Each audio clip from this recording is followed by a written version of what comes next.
BPKS mengultimatum pihak yang masih menetap di lahan revitalisasi Pelabuhan Balohan Sabang untuk segera mengosongkan lahan tersebut. BPKS juga telah membayar uang ganti rugi yang dititipkan pada Pengadilan Negeri Kota Sabang. Berikut liputannya.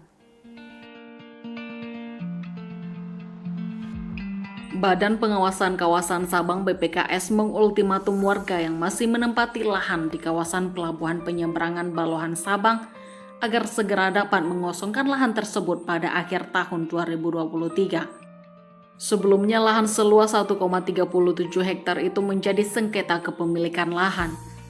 Setelah adanya putusan kasasi dari Mahkamah Agung, perkara gugat-menggugat para pihak mengenai hak milik sudah selesai dan berkekuatan hukum tetap.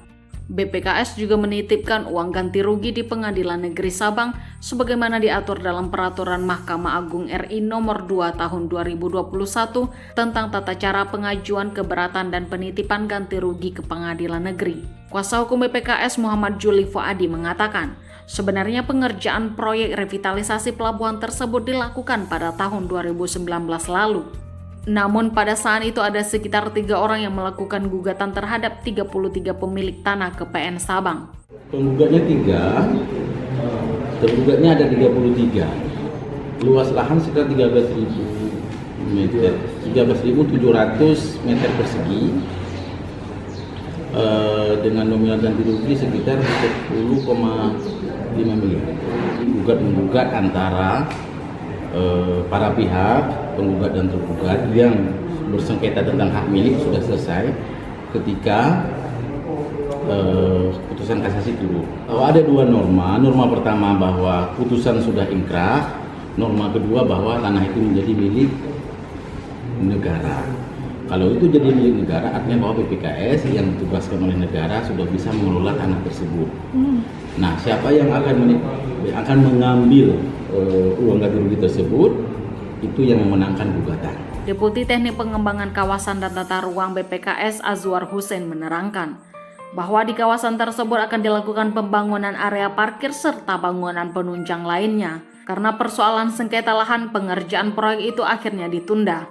Yang disengketakan ini luasannya sekitar 1,3 hektar. Peruntukannya itu adalah untuk kantong-kantong parkir untuk melayani passengers yang akan masuk dan keluar dari pelabuhan.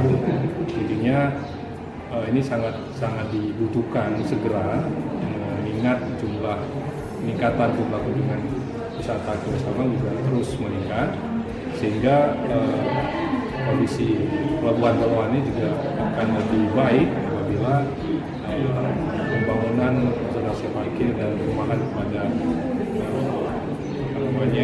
pegawai pelabuhan juga akan terlaksana. Mengenai anggaran untuk penuntasan parkir dan perumahan karyawan itu sendiri di lokasi yang disengketa ini adalah mencapai 5 sampai 7 miliar. Apabila akhir tahun 2023 ini penyelesaian sengketa ini clear, sehingga BPKS akan segera melakukan pemanfaatan terhadap lahan ini. Kemudian pastinya kita akan melakukan proses perencanaan anggaran di tahun 2024 dan harapannya di tahun 2025 ini seluruh kawasan pelabuhan ini akan tuntas. Azwar menambahkan pembangunan lahan parkir di Pelabuhan Balohan bertujuan untuk mengurai kemacetan di area pelabuhan. Lahan tersebut nantinya diperkirakan mampu menampung sekitar 200 unit kendaraan roda 4. Dari Banda Aceh, Tim Liputan melaporkan untuk seputar Aceh TV.